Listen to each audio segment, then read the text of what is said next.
하박국 2장 12절부터 20절 말씀 보겠습니다.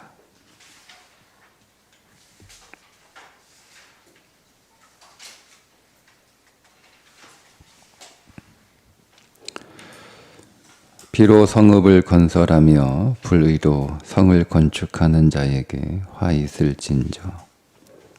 민족들이 불탈 것으로 수고하는 것과 나라들이 헛된 일로 피곤하게 되는 것이 만군의 여호와께로 말미암음이 아니냐. 이는 물이 바다를 덮음같이 여호와의 영광을 인정하는 것이 세상에 가득함이니라. 이웃에게 술을 마시게 하되 자기의 분노를 더하여 그에게 취하게 하고 그 하체를 드러내려 하는 자에게 화 있을진저. 네게 영광이 아니요 수치가 가득한즉 너도 마시고 너의 할례 받지 아니한 것을 드러내라. 여호와의 오른손의 잔이 네게로 돌아올 것이라. 더러운 욕이 네 영광을 가리리라. 이는 네가 레바논에 강포를 행한 것과 짐승을 죽인 것 곧 사람의 피를 흘리며 땅과 성읍과 그 안의 모든 주민에게 강포를 행한 것이 네게로 돌아오리라. 새긴 우상은 그 새겨 만든 자에게 무엇이 유익하겠느냐. 부어 만든 우상은 거짓 스승이라. 만든 자가 이 말하지 못하는 우상을 의지하니 무엇이 유익하겠느냐. 나무에게 깨라 하며 말하지 못하는 돌에게 일어나라 하는 자에게 화 있을진저. 그것이 교훈을 베풀겠느냐. 보라, 이는 금과 은으로 입힌 것인즉 그 속에는 생기가 도무지 없느니라. 오직 여호와는 그 성전에 계시니 온 땅은 그 앞에서 잠잠할지라 하시니라. 아멘.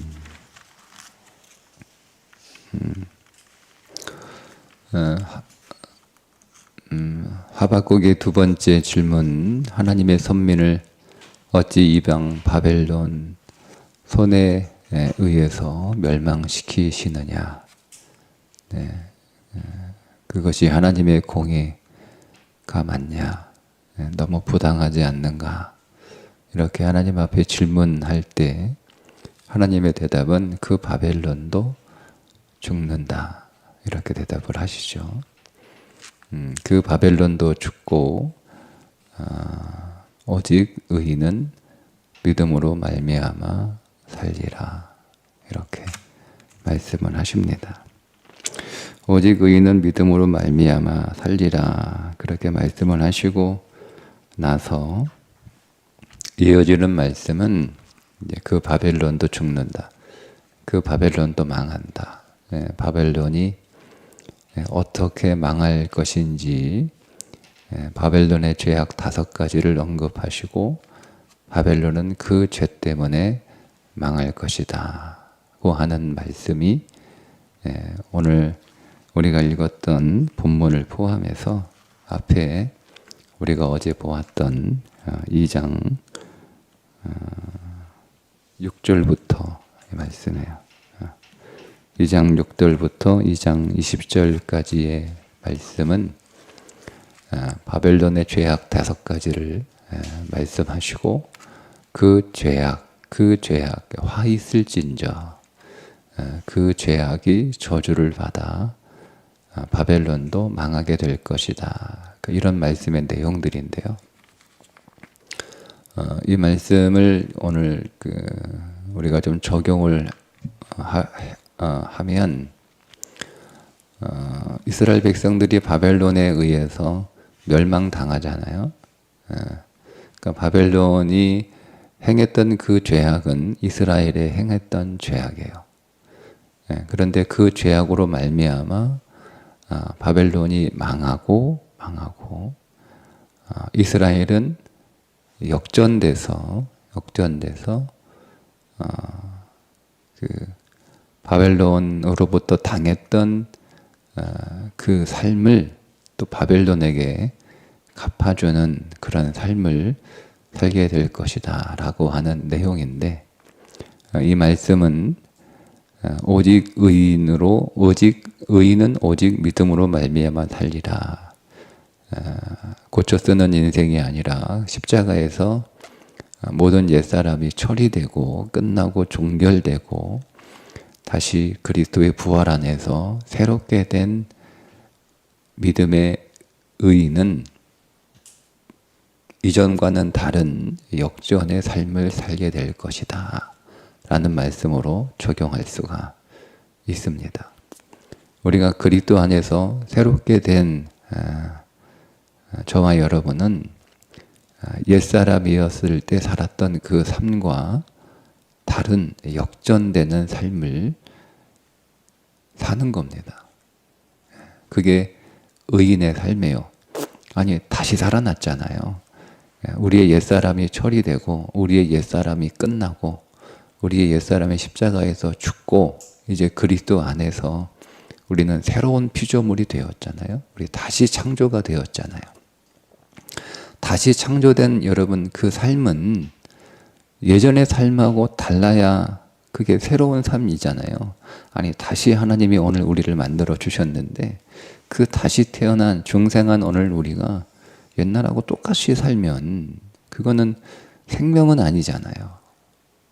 무슨 의미가 있는 거예요? 여러분, 새 창조는 우리가 우리의 삶이 역전된다는 거예요. 우리가 살았던 그리스도 밖에서 살았던 생명이 없이 살았던 삶과 다른 삶을, 완전히 다른 삶을 산다는 거죠. 우리는 죄로 인하여 저주를 받았잖아요. 그죠? 네, 그 십자가에서 그 저주를 받은 거예요. 네? 십자가의 죽음은 저주가 저주를 받는 사건이에요. 그러니까 더 이상 오늘 우리들에게는 그 저주가 없다라고 하는 완전히 역전되는 삶을 사는 것이 그리스도 안에서 다시 태어난 거듭나고 중생하고 새로운 피조물이 된 다시 창조된 그리스도인의 삶이다라는 것을 오늘 말씀 안에서 우리가 다시 한번 확인하고 이것이 오늘 우리의 삶의 실체다라는 것을 여러분 다시 여러분 마음 가운데 붙들 수 있기를 축복합니다. 5가지 삶을 좀 우리가 다시 보면 7절과 8절에 보면 이렇게 말씀하죠. 너를 억누를 자들이 갑자기 일어나지 않겠느냐? 너를 괴롭힐 자들이 깨어나지 않겠느냐? 네가 그들에게 노략을 당하지 않겠느냐? 네가 여러 나라를 노략하였으므로 그 모든 민족의 남은 자가 너를 노략하리니. 그러니까 바벨론이 이스라엘을 노략했단 말이에요. 모든 것들을 다 빼앗아 갔어요. 그래서 이스라엘은 바벨론으로부터 노략당하는 삶을 살았단 말이에요. 이제 역전돼서 바벨론이 이제는 노략을 당하는, 그러니까 이 말은 이스라엘이 역전돼서 바벨론을 노략하는 삶을 살게 될 거라는 거죠. 그러니까 우리는 이전에는 세상에서 노략당하는 모든 것들을 다 빼앗겼어요. 우리의 모든 수고, 우리의 모든 열심, 우리가 거둬봤던 모든 열매들, 이 모든 것들을 우리는 세상에 계속 노략당하는 그런 빼앗기는 삶을 살았으나 이제 우리가 그리스도 안에서 다시 새롭게 창조된 의인이 된 오늘 우리는 이제는 그 세상을 노략하는, 세상에 있는 것들을 다시 빼앗아오고 그 세상의 것들을 다시 이렇게 노략하는 그런 삶으로 역전된다라는 거죠. 이제 우리는 세상을 노략하는 자가 된 거예요. 더 이상 세상에서 노략당하는 자들이 아니라 이제는 그 세상을 노략하는 삶을 살게 되었다라고 하는 것이 오늘 우리들의 삶이죠. 두 번째 역전은 9절과 10절인데요. 재앙을 피하기 위하여 높은데 깃들이려 하며 자기 집을 위하여 부당한 이익을 취하는 자에게 화 있을진저. 네가 많은 민족을 멸하는 것이 네 집에 욕을 부르며 네 영혼에게 죄를 범하게 하는 것이 되었도다. 즉 바벨론의 집이 무너진다. 즉 사단의 집이 무너진다. 여러분, 바벨론은 한 나라를 성경에서 말씀하고 있는 거 아니라 세상을 대표하는 이름이에요. 그리고 요한계시록에 바벨론은 세상을 대표하는 그런 대표로 등장을 하잖아요. 그러니까 성경 창세기 11장부터 바벨은 세상이에요. 세상. 요한계시록도 바벨. 창세기 11장에도 바벨이 나오고 요한계시록에도 바벨이 나오고 그 중간에 바벨론에 의해서 이스라엘 백성들이 멸망당하고 포로가 나고 쫓겨나고 그리고 그 바벨에서 다시 70년 만에 해방되어 돌아오잖아요. 그러니까 성경의 바벨은 지역이나 지명이나 한 나라를 말씀하고 있는 것이 아니라 세상을 대표하고 있는 거예요. 그러니까 그 세상에 의해서 노략을 당하는 거죠. 바벨론에 의해서 노략을 당한 건 세상의 노략을 당하는 거예요. 즉 바벨론의 집이 무너지는 것은 세상의 집이 무너지는 것이고 그 세상 배후에 있는 사탄의 집이 무너지는 거예요. 그 사탄의 집이 무너진다는 거예요. 그 사탄의 집이 무너진다. 즉 오늘 우리의 집이, 오늘 우리의 인생이 사탄이 규거하는 집이잖아요. 그 사탄이 주관하고 사탄이 통치하고 사탄이 경영하는 집이잖아요. 우리가 그리스도 밖에 있을 때 사실 우리가 우리를 경영한다고 생각했는데, 내 집이라고 생각했는데 사탄의 집이에요. 그 예수님께서 성경에 귀신을 쫓는 그 치유들을 여러 번 하시잖아요. 단지 우리 안에 귀신 들림을 치유하는 사건일 뿐만 아니라 그것으로 끝나지 않아. 성경은 다 모든 것들을 다 모형으로 보여주고 있는 거잖아요. 그러니까 오늘 우리의 인생이 우리 집이잖아요. 근데 오늘 우리의 집이 누가 들어와서 살고 있냐면 사탄이 들어와 살고 있는 거예요. 그래서 사탄이 주인 노릇하고 그래서 우리는 그 집에서 내 인생의 그 주권을 행사하지 못하고 우리는 사탄에 붙잡혀서 사탄의 종노릇하는 그런 집을, 그런 인생을 살아가게 되다가 그 집을 하나님께서 무너뜨리는 거예요. 사탄의 처소를 무너뜨려요. 그러니까 사탄의 집을 무너뜨리고 오늘 우리의 집은 어떤 집으로 다시 세우시느냐. 하나님의 은혜가 또 하나님의 생명이, 하나님의 복이 넘치는 그런 집으로 다시 세워주신다는 거예요. 그러니까 우리를 사탄의 처소에서 그리스도가 살고 계시는 그리스도의 처소로 옮겨지는 사건이 거듭남이에요. 그러니까 우리는 더 이상 사단의 지배 아래 있지 않고 사단이 통치하지 않는 사단의 종이 되어서 사단을 섬기는 그런 인생이 아니라 그리스도의 집으로 오늘 우리는 옮겨진, 거기서 구출돼서 우리를 그리스도의 집으로 옮겨 그 집에서 사는데, 그 그리스도가 지으신 그 집은 어떤 집이에요? 생명이 충만하고 은혜가 넘치고 복이 풍성한 그 집에 오늘 우리가 살고 있다라고 하는 거죠. 그러니까 지금 내가 살고 있는 집이 어떤 집이냐? 지금 나는 더 이상 사단이 다스리는 사단의 처소에서 살고 있는 인생이 아니라 그리스도가 다스리시고 그리스도가 경영하시고 그리스도가 주인 되시는 그 하나님의 집에 오늘 우리는 살고 있는 거예요. 근데 그 집은 어떤 집이냐? 생명이 충만한 집이에요. 생명이 충만한 거예요. 그 전에 살고 있던 집은 모든 것이 다 죽음이었어요. 다 모든 것이 사망이었어요. 뭘 해도 다 사망이에요. 모든 것들이 다 사망으로 충만했던 그 집, 이제는 더 이상 그 사망은 없고 그게 저주를 받은 거예요. 저주받고 이제 오늘 우리 안은 생명으로 충만하고 하나님의 은혜로 충만하고, 사단의 집은 다 율법으로 충만했단 말이에요. 그러니까 율법의 끝은 다 사망이잖아요. 율법은 다 사망이에요. 그러니까 계속 율법으로 오늘 우리를 정죄하고 우리를 판단하고, 그래서 오늘 우리에게 사망을 선고하고, 근데 지금은 은혜가 충만한 집에 살고 있는 거예요. 다 덮으시고 다 가려주시고, 그것으로 끝나는 게 아니라 그것들을 해결해 주시고, 그것들을 치유해 주시고, 그 은혜가 풍성한 집에 살고 있는 거죠. 그리고 하나님의 복이 넘치는 거예요.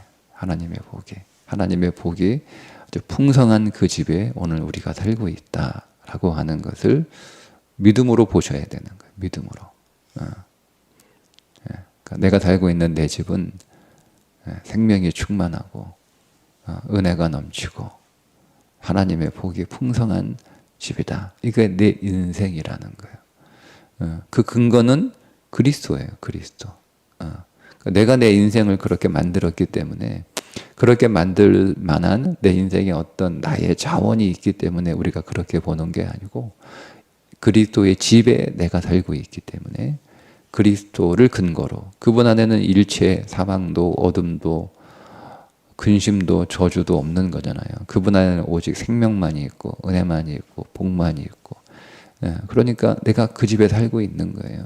그러니까 내 인생은 본질적으로 생명이고 은혜요 복이다라는 것을 보셔야 되는 거예요. 내 집은, 내가 살고 있는 집은 그렇게 오늘 우리가 그리스도 안에서 역전되었다는 거죠. 자, 오늘은 이제 세 번째, 네 번째, 다섯 번째 역전이 기록되어 있는데요. 세 번째는 14절에 보면 여호와의 영광을 인정하는 것이 세상에 가득함이라. 우리가 많이 부르던 찬양의 가사죠. 물이 바다를 덮은 같이 여호와의 영광을 인정하는 것이 세상에 가득함이라. 이제는 이 온 세상이 여호와의 영광으로 덮일 것이다. 그러니까 그 전까지는 하나님을 인정하지 않아요.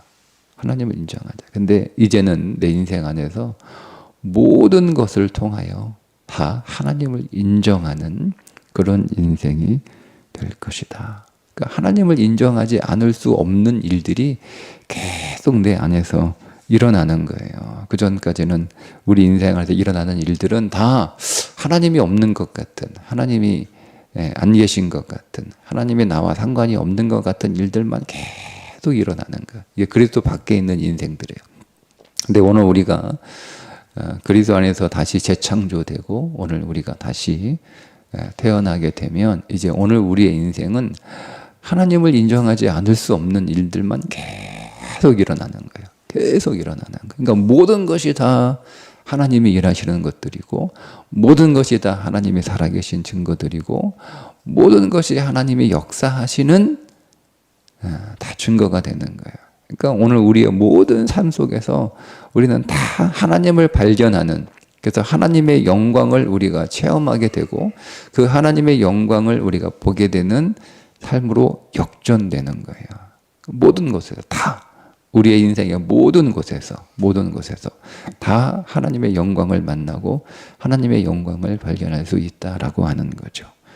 근데 우리는 그렇게 지금 만약에 보이지 않고 경험되고 있지 않다라고 하면 믿음으로 다시 봐야 되는 거예요. 이것이 하나님의 영광을 경험하게 되는 사건이 될 것이고, 여기에도 하나님의 영광이 있고 우리는 그 영광을 보게 될 것이고, 이 모든 것들이 다 하나님의 영광이 될 것이고, 결국 하나님의 영광을 찬송하는 삶이 우리의 인생의 결론 지어질 것이다 라고 믿음으로 보셔야 되는 거예요. 그러니까 거듭난 인생이 어떤 것인지, 나 중생했어, 나 거듭났어, 거듭나셨어요? 다시 태어났습니까? 중생하셨습니까? 네, 중생했어. 이걸로 끝나는 게 아니에요. 거듭난 인생이 어떤 인생인지를 오늘 하박국 선지자가 보여주는 거예요. 거듭난 인생은 역전되는 거다. 그리스도 안에서 역전되는 거다. 그러니까 이전의 삶은 없는 거예요. 그러니까 여러분, 성경에서 예수님께서 치유해 주시는 그 많은 사건들은 단지 그들의 질병의 문제가 해결되고 치유되고 그래서 다시 건강해지는 것으로 끝나는 게 아니고 그들의 삶이 달라지는 거예요. 그들의 그 질병으로 인해서 그들이 그들의 삶을 온전하게 살지 못했잖아요. 그러니까 질병이 문제가 아니고 더 큰 문제는 그 질병으로 인해서 그들의 삶이 온전해지지 않는 거예요.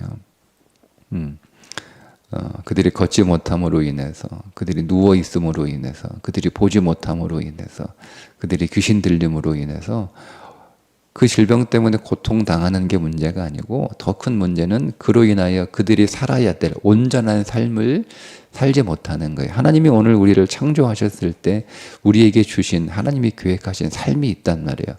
그 삶을 살지 못하는 것이 가장 본질적인 문제예요. 그래서 그것을 치유하셨다라고 하는 것은 단지 그 병이 나았다라고 하는 게 아니라,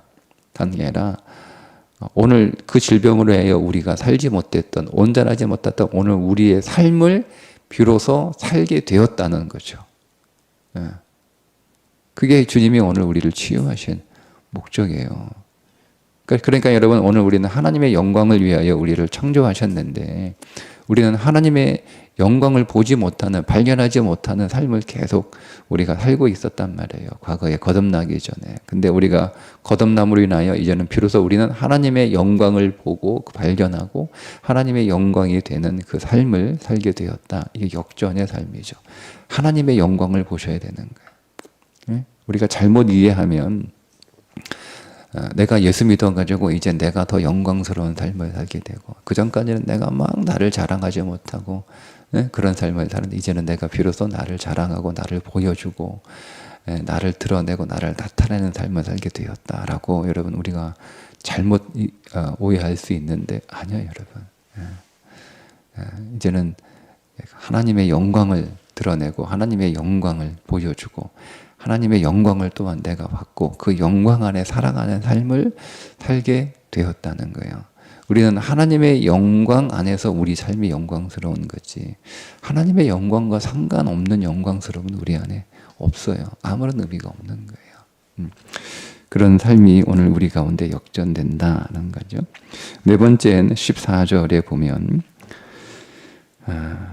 13절과 14절, 이웃에게 술을 마시게 하되 자기의 분노를 더하여 그에게 취하게 하고 그 하체를 드러내려 하는 자에게 화 있을진저, 내게 영광이 아니요 수치가 가득한즉 너도 마시고 너의 할례 받지 아니한 것을 드러내라.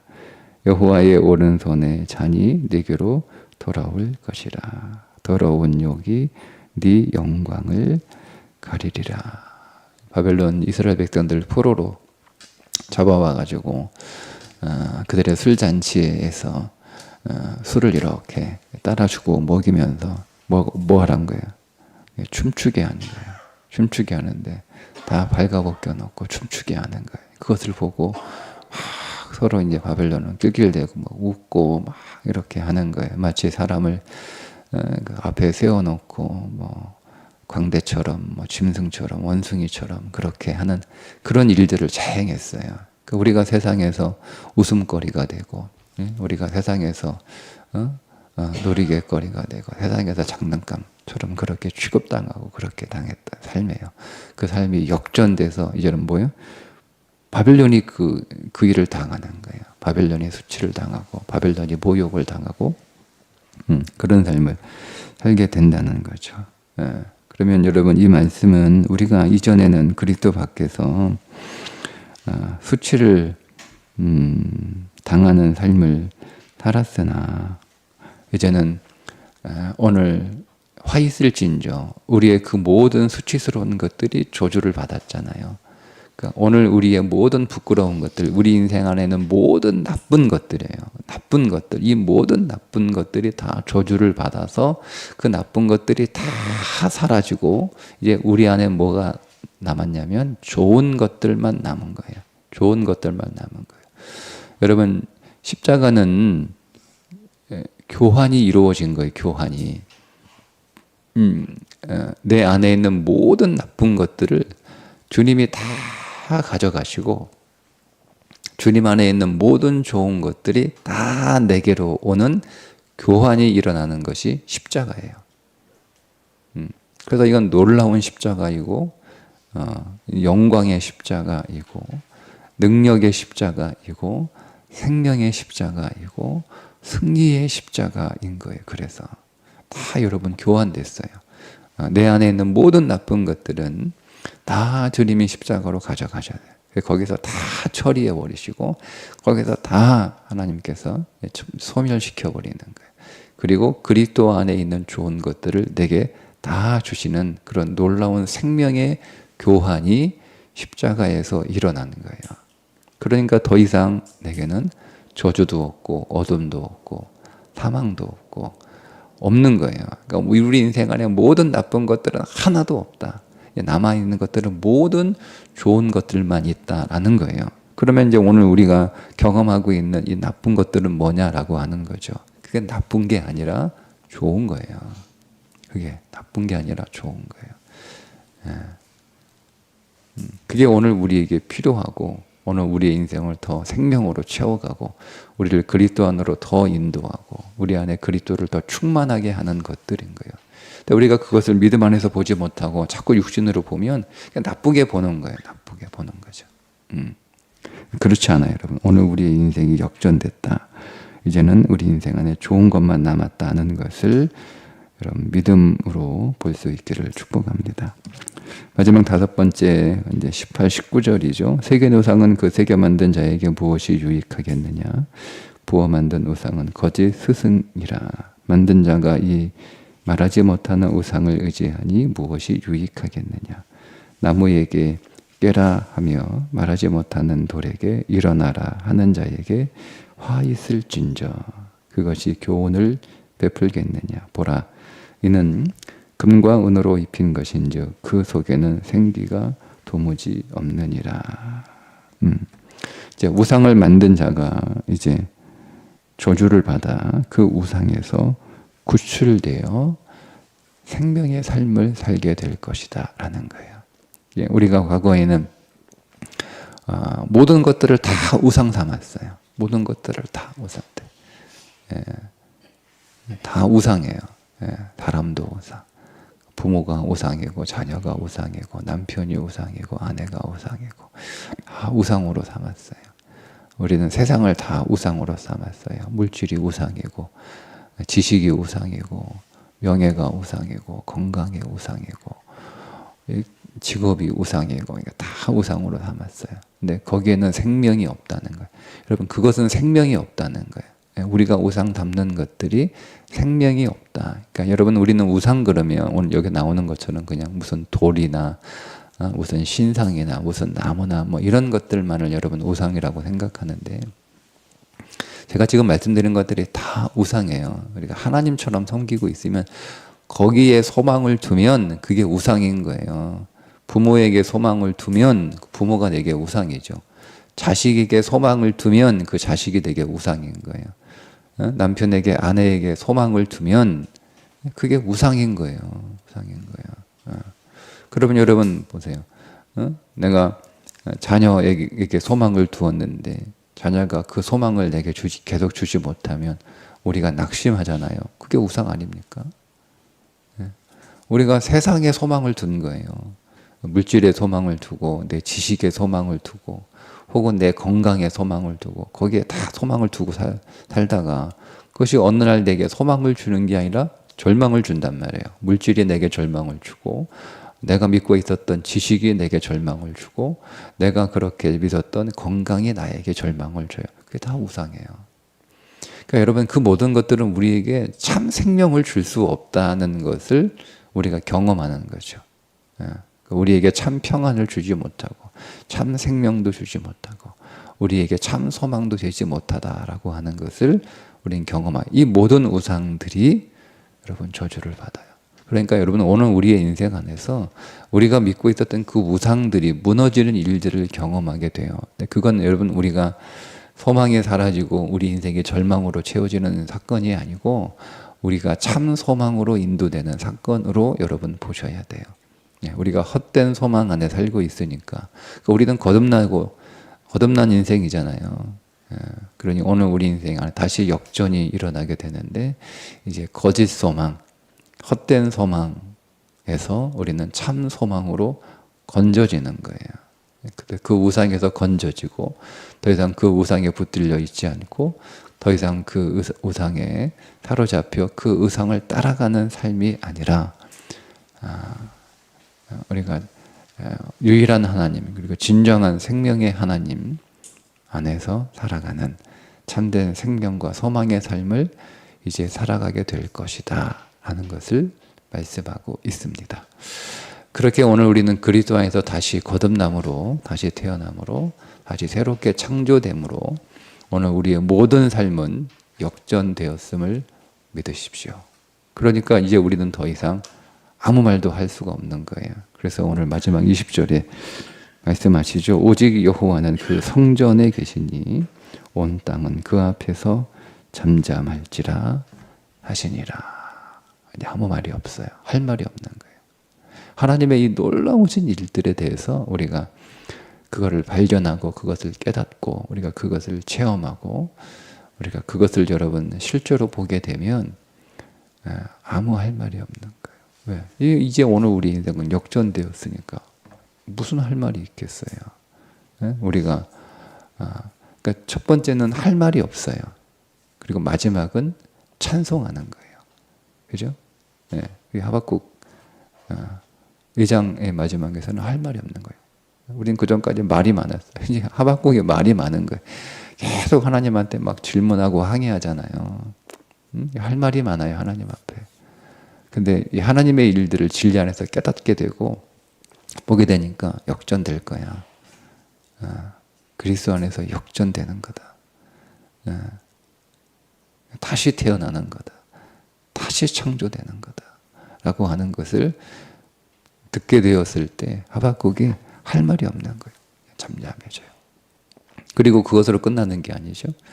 마지막 하박국은 하나님을 찬송해. 나는 여호와를 찬송하리로다. 찬송하리로다. 이게 되는 거예요. 네. 이제 오늘 우리의 인생에 대해서 우리의 육신으로 말하지 않고 우리가 성령 안에서 진리 안에서 여러분 오늘 우리 인생을 믿음으로 보시고 우리가 하나님을 찬송하는 그런 믿음의 풍성한 삶이 오늘 우리에게 있기를 주님의 이름으로 축복합니다. 기도하겠습니다. 하나님, 우리가 그리스도 안에서 다시 태어나 중생한 자로 새롭게 창조된 대로 살아가는 것은 단지 다시 살아갈 뿐만 아니라 하나님의 그 풍성한 역전의 은혜가 있음을 보게 하여 주시고 이것을 믿음 안에서 취하게 하시고 우리가 믿음 안에서 말하게 하시고 우리가 이것을 믿음 안에서 기도하는 생명의 삶이 오늘 우리에게 계속되게 해 주옵소서. 예수님의 이름으로 기도합니다. 아멘.